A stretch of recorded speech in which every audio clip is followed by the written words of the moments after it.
Odbíjí 11. hodina a já bych vás chtěla všichni pozvat na zahájení Galerie Pravdy Česká republika tady v Praze na Staroměstském náměstí. Symbolicky před pomníkem mistra Jana Husa, který tu pravdu měl zakódovanou v DNA. A já si myslím, že my všichni bychom se s něj měli vzít příklad a tu pravdu bychom měli tak jako on hlásat na každém rohu. Protože víme, že covid podvod a vakcinační podvod byl vlastně spáchán na všech, na očkovaných i neočkovaných. Všichni byli uvedeni v omyl, všem vlastně byly podsouvány myšlenky, že jim to pomůže, že to zachrání lidstvo a tak podobně. Pravda se ukázala být někde úplně jinde, takže já bych teď jenom poprosila otce Timoteje, jestli by nám k tomu dal ten duchovní rozměr a řekl i on pár slov. Prosím vás, odveďte toho pána Ruši. Kdybyste jít 10 metrů dál,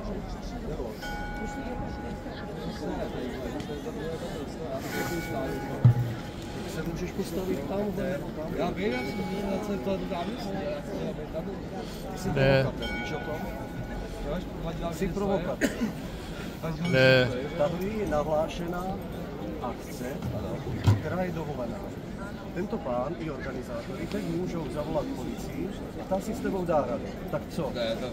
Tak zavolejte policii. Ten pán porušuje zákon, když zavoláme policii, tak vás odvede. Zavolejte policii, když jste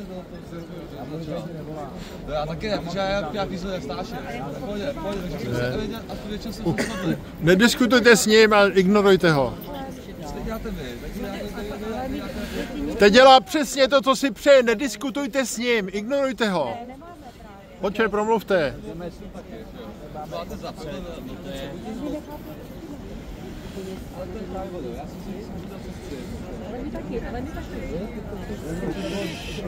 Takže já ještě jednou vítám otce Timoteje a děkuju a pokračujeme. Prosím, vaše slovo.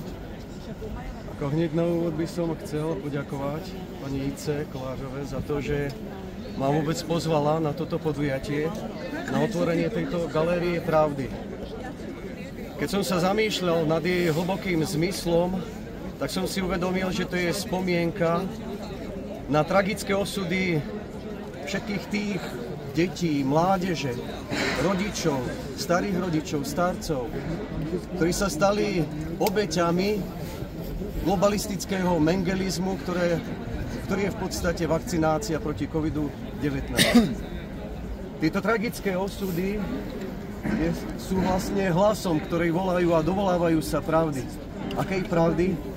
Pravdy ohľadom genového séra, ktoré neprešlo skutočne overovacou dobou, neprešlo overovacími pravidlami, ktoré je experimentálnym genovým sérom a ktoré spôsobilo úmrtie mnohých ľudí. Je to hlas zabitých a zmrzačených, ktorý volá doslova k nebu, ale volá aj ku konkrétnym ľuďom. Beda každému jednému pokoleniu, ktoré nechce vo svojej pamäti nosiť obete konkrétnych zločinov. A bolo by beda nám, keby sme si nepripomínali pamiatku tých, ktorí boli zabití alebo zmrzačení. Na dnešný deň už máme veľké množstvo skutočne odborných štúdií, veľkých odborníkov, ktorí svedčia o vedľajších účinkoch a následkoch tzv. Vakcíny proti COVID-19. Od myokardidídy cez zrážanlivosť krvi, cez mozgové, srdcové príhody, cez sterilitu, cez mimovoľné potraty a cez smrteľné prípady. Doktor Peter McCullough, kardiológ a viceprezident interného lekárstva na Baylor University, sa nebal nazvať celé pandemické obdobie bioteroristickým útokom, a to v dvoch fázach. Prvou fázou bol vôbec vírus COVID-19, ktorý, ako vieme, už má umelý pôvod v laboratóriách. A druhou fázou bola práve tá vakcinácia. Celé systém alebo pravidlá, ktoré nastavilo WHO, boli také, že ľudia mali byť izolovaní, mali byť zahnaní do strachu a spásonosne očakávať vakcináciu. Namiesto toho, aby sa správne nastavili protokoly, aby tu bola včasná liečba, ktorá zabezpečí ľuďom to, aby ich zdravie bolo chránené. A Peter McCallum dokonca ide ešte ďalej, on hovorí veľmi jasne, že vakcíny proti COVID-19 sú zbraňou. A on povedal veľmi jasne, že podľa vojenských kritérií vakcína COVID-19 spĺňa všetky podmienky preto, aby bola nazvaná biologickou zbraňou. Niekto by si mohol povedať, a kto je taký ten Peter McCallum?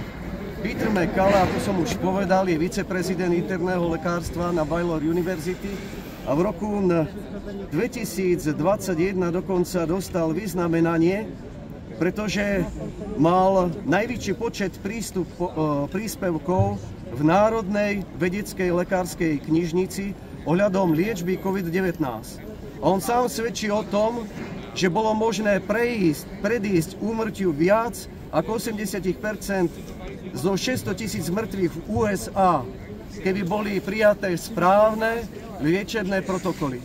Avšak celý svet bol svedkom toho, že dostupné lieky, ktoré boli overené, účinné, boli doslova do písmena odsúdené a nikto ich nemal právo používať. A tí, ktorí chceli ich používať, tak boli diskriminovaní, ostrakizovaní a boli nazývaní konšpirátormi alebo dokonca pomaly ježibabami, ktoré si vymýšľajú protokoly doslova z prsta. Bol doktor, ktorý už nežije, volal sa doktor Zelenský, ktorý liečil aj prezidenta Trumpa. On zostavil protokol na liečbu chorých na COVID-19. A veľké množstvo ľudí, ktorých sa k nemu prihlásili, tak boli aj vyliečení. Sme svedkami toho najväčšieho zločinu v dejinách ľudstva. V priebehu toho obdobia, ktoré sa nazývalo pandémiou, a ja sa odvážim ho nazvať svojím menom, že to bol covidofašizmus so všetkými svojimi dôsledkami. Pričom koncentračným táborom sa stal celý svet.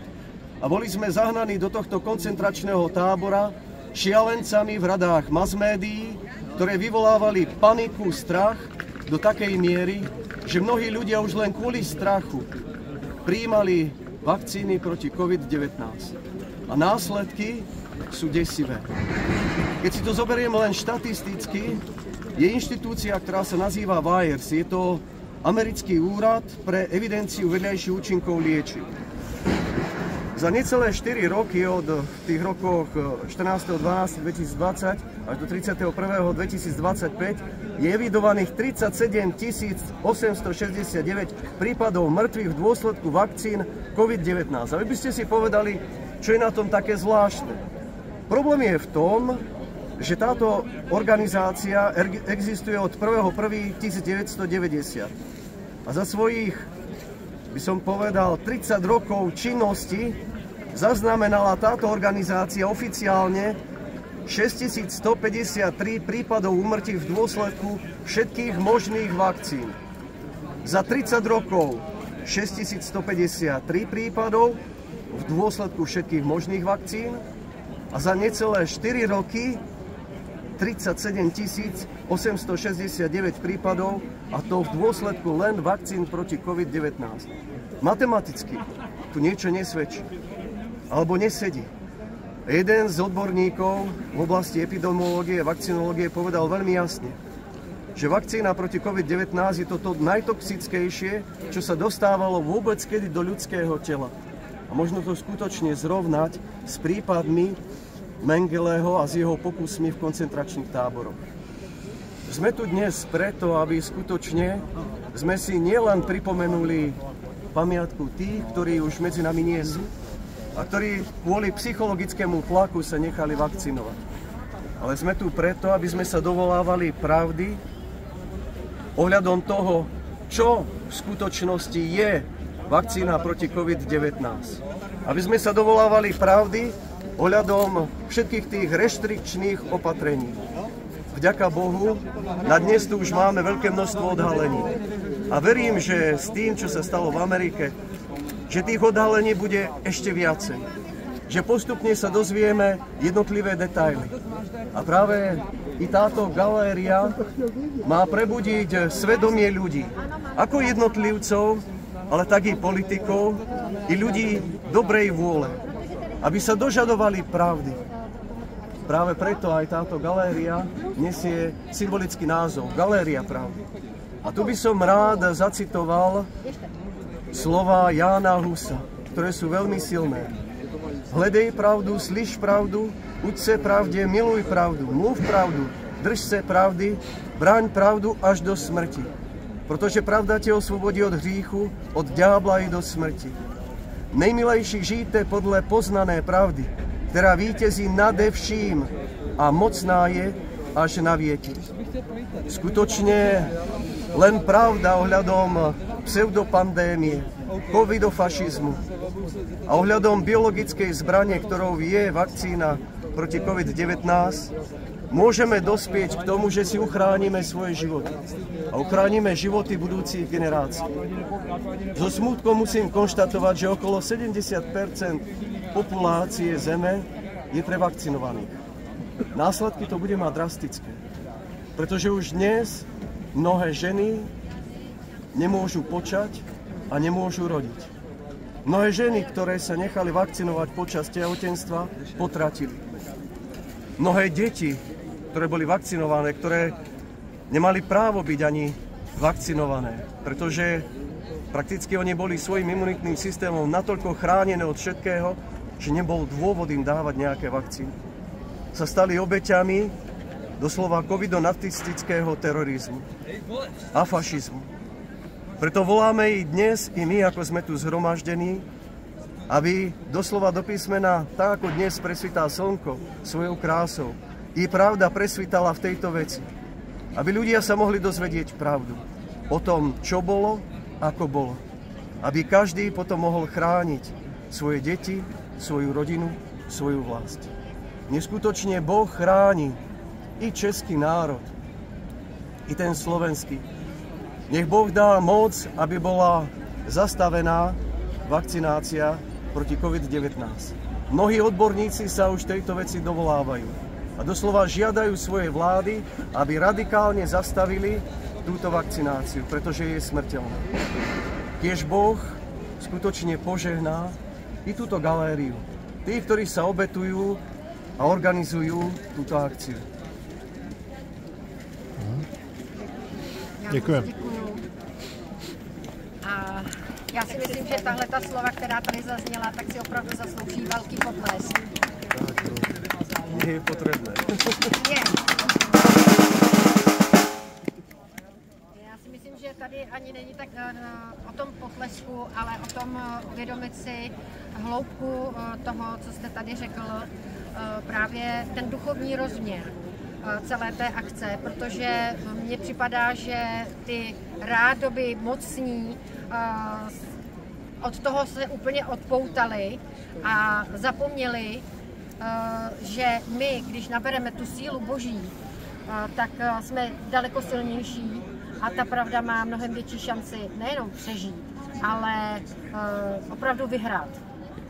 Takže já jsem za to opravdu velmi vděčná, že jste vážil tu cestu sem k nám do Prahy na to zahájení, že se sjeli lidé opravdu z celé republiky, protože jsou tady z Opavska, jsou tady z Brněnska, jsou tady z Karlovarska, my jsme z Jižních Čech a že nás to vlastně všechny spojuje. Ta galerie vznikla vlastně jako inspirace od Petra Gance z Německa. Tady je jeho medailonek, můžete si ho pak i přečíst. Petr Ganz už vlastně před 4 lety s touhle galerií začal jako první vůbec. Nazbíral za tu dobu přes 5000 vlastně těch případů z celého světa. Jsou to příběhy jak dětí, sportovců, politiků a dalších. A pak mu jednoho dne nakráčelo domů policejní komando asi 6 ozbrojenců. Sebrali mu úplně všechno, počítače, vytištěné materiály, všechny disky, kde co měl nahráno. A za 3 dny mu to přinesli trošku v menším množství, nicméně asi 3000 příběhů teda se zachovalo a on s tím objel 200 měst zhruba. nejen v Německu, ale i v dalších německy mluvících zemích, čili v Rakousku a ve Švýcarsku. A tam vlastně po jeho vzoru tu galerii převzali a udělali si ji tam také už před těma 3 rokama. Stejně taky udělali v Belgii, udělali Italové, udělali i Francouzi. My jsme ji chtěli udělat už před rokem, původně měla být nejdřív přivezená na Slovensko a potom sem k nám, nicméně ta realizace se tam nepovedla. A když jsem před několika měsíci Petra právě žádala, jestli by nám s tím nějak mohl pomoct, tak jeho jediná otázka byla, co jste dělali celé 3 roky v České republice? Proč jste si dávno něco takového neudělali? Vám tam neumírali lidé? Vy nevíte, co to je za biologickou vojenskou zbraň? Takže my jsme se tak trošku i zastyděli a opravdu nás to velmi jakoby vyhecovalo. A v rámci té mezinárodní konference jsme se prostě domluvili, že nám pomůžou Rakušáci, že nám pomůžou Němci, Slováci, ale spíš oni to brali tak, tu pomoc, že potom od nás tu galerii třeba na to Slovensko převezmou. Takže s mým partnerem Jirkou Hniličkou, kterého taky dobře znáte, který už na té aktivistické scéně nějakých 6 let, tak jsme prostě to nakopli a řekli jsme, že tu galerii Hrůzy, tak jak se to původně jmenovalo podle Petra Gance, že sem prostě dostaneme. Dostali jsme zhruba 100 příběhů, ani se nám sem všechny teďko nevešly, od Petra Gance, právě těch dětí a těch sportovců, protože to téma velmi úzce vlastně souvisí s tématem tradiční rodiny. A Galerii pravdy, jak jsme ji přejmenovali u nás, tak vlastně zaštiťuje teď tradiční rodina jako další svou iniciativu vedle iniciativy Zachraňme děti. A já jsem za to velmi ráda. Takže tady právě vidíte převážně v té německé části ty dětské příběhy. U nás vidíte i ty, kdo vlastně stáli na začátku v tom boji proti tomu covidismu, což byli třeba lékaři, právníci, zdravotníci s jejich deklaracemi, studenti a tak dále.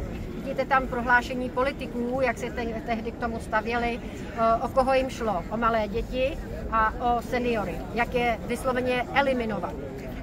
Uvidíte v té galerii takové i ty ikonické obrázky a dokonce i první české příběhy lidí, kteří našli odvahu vůbec ty příběhy zveřejnit. Uvidíte tam právě i to, o čem mluvil otec Timotej, to, jak to působí právě na ty těhotné. My máme i 18stránkovou právě tu studii tady v angličtině. Tady máte vystavenou pouze vlastně jako část, abyste věděli, o čem to je, jak to působí na ty těhotné.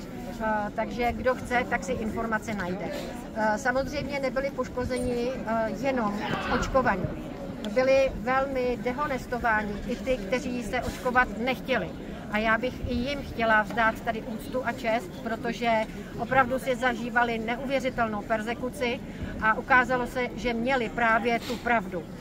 Jak známo v České republice, tak hoax má životnost 3 týdny, někdy 3 měsíce, maximálně do půl roku se ukáže, že to všechno je pravda. Takže i ty příběhy právě těch lidí, kteří dostali vyhazovy z práce, kteří teď žádají o to odškodnění, tak tady taky najdete. Kdo byste samozřejmě měl i nějaké osobní příběhy nebo těch vašich známých, ať už těch, kteří bohužel zemřeli a budete vy jejich hlasem, anebo těch, kteří se rozhodnou promluvit, máte tady i k dispozici naše webové stránky, naší e-mailovou adresu, napište nám, my to zveřejníme. Protože budeme jezdit po České republice a budeme tu pravdu vozit sebou, aby jsme ukázali, že se my nebojíme. Je-li Bůh s námi, kdo proti nám. Takže jestli máte v tuhle chvíli ještě kdokoliv za sebe chuť cokoliv říct, dáváme vám prostor, ať už teď nebo kdykoliv během toho dnešního dne až do té 18. hodiny. Já říkám, že jste To vďaka Bohu. my jsme lidé takhle.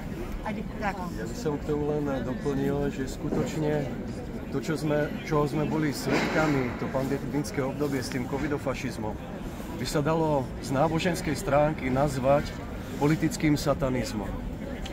Pretože tu sa útočilo na život človeka, na jeho zdravie, ale aj na jeho vlastnú identitu. Boli rozbíjané medziľudské vzťahy. Vieme, že dodnes sú tie medziľudské vzťahy narušené. že sú tu vytvorené pozície z jednej i z druhej strany. Jedni, ktorí slepo uverili v COVID náboženstvo, a druhí, ktorí jednoducho mali nejaké tie informácie, rozmýšľali a kriticky zmýšľali o tom, čo sa deje. Sme svedkami toho, ako skutočne globálne elity sa usilujú o vyhladenie istej časti populácie. A tu by som rád pripomenul to, čo predchádzalo pandémii. A dve, by som povedal, také udalosti. Prvá je konferencia TED 2010, na ktorej vystúpil Bill Gates a povedal tieto slová.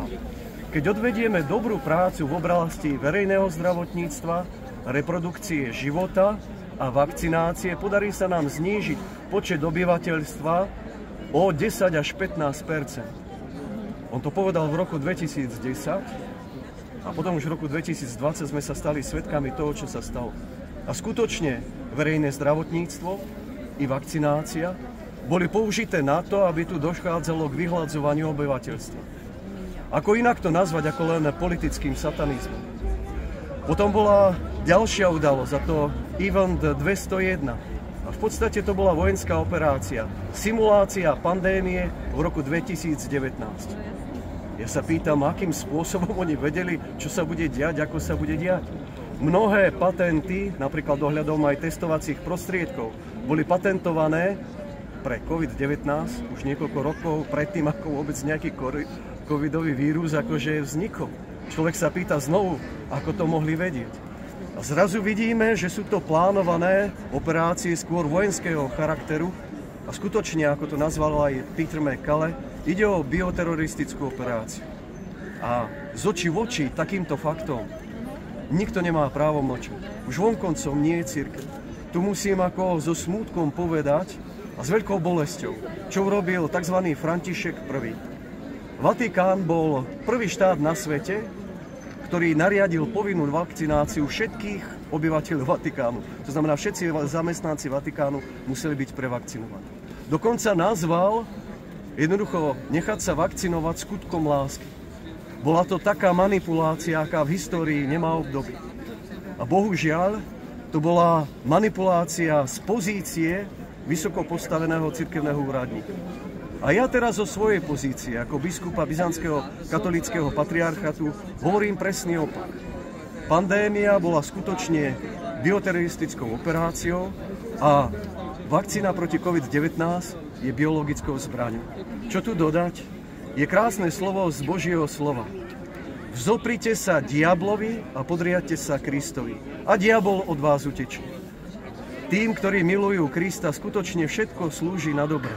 A dokonca i táto bolestná skúsenosť s tým, čo sme prežili počas minulých 5 rokov. Nech teda skutočne tí, ktorí sú postihnutí vakcináciou, majú tú odvahu. A nech sa obrátia. Nech napíšu svoje svedectvá. Pretože jedine takým spôsobom mnohí iní sa dozvedia pravdu o tom, aké sú skutočné následky vakcinácie proti COVID-19. A ešte by som chcel poprosiť tých, ktorí sú veriaci, aby sme sa pomodlili jedenkrát Otče náš za tých, ktorí už zomreli v dôsledku tej biologickej zbrane. Za tých, ktorí trpia a budú mať doživotné následky. No i za tých, ktorí sa rozhodujú, pretože bohužiaľ vakcinácia proti COVID-19 ešte stále beží. Aby dostali svetlo, aby boli chránení. Aby pravda vyšla navonok, čo je aj cieľ tejto galérie. Ve jménu Boha Otce i Syna i Ducha Svatého. Amen. Otče náš, jen si na nebesích, posvěť se jméno Tvé, přijít království Tvé, buď vůle Tvá, jako v nebi, tak i na zemi. Chléb náš zdejší dej nám dnes a odpusť nám naše viny, jako i my odpouštíme našim viníkům. A neuved nás v pokušení, ale zbav nás od zlého. Pane Ježišu Kriste, prosím ťa za duše zosnulých, za tých, ktorí zomierali v Tvojom mene, ktorí boli oklamaní a podvedení, či mass médiami, či politikmi, či predpismi VHO. Prosím ťa, zmiluj sa nad našimi národmi. Daruj silu, aby pravda vyšla navrch, aby bola zastavená vakcinácia proti COVID-19, aby bolo vnesené svetlo do všetkých tých reštrikčných opatrení, ktoré boli počas toho covidového obdobia. A to v mene Boha Otca i Syna i Ducha Svätého. Amen.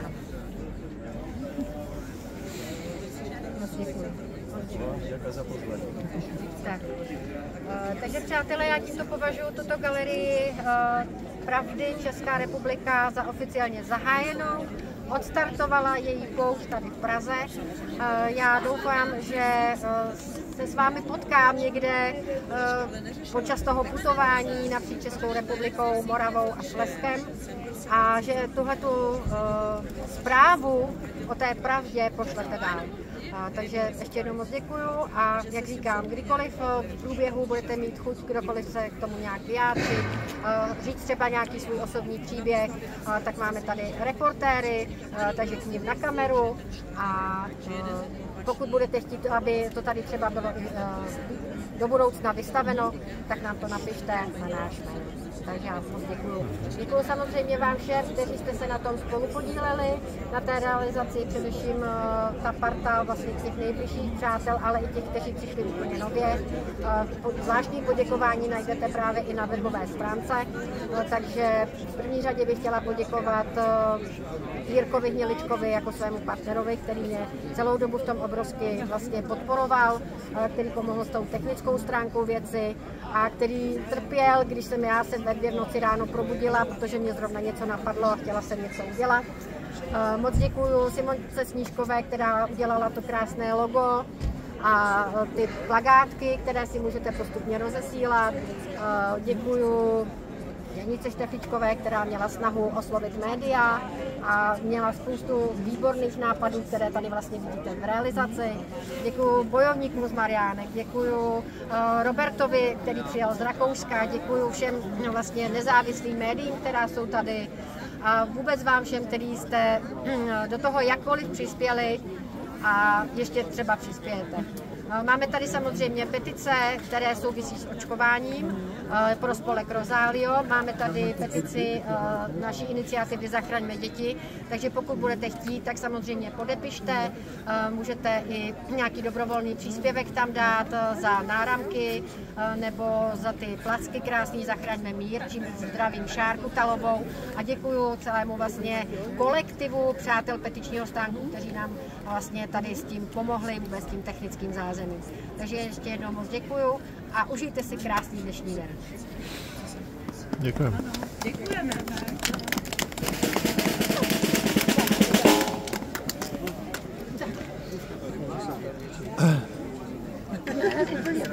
Praha úterý 18. února leta páně 2025. 11 hodin 30 minut. Dobrý den. No já jsem. Jsme se. Žádný mainstream a veřejnoprávní média se podle očekávání nedostavili.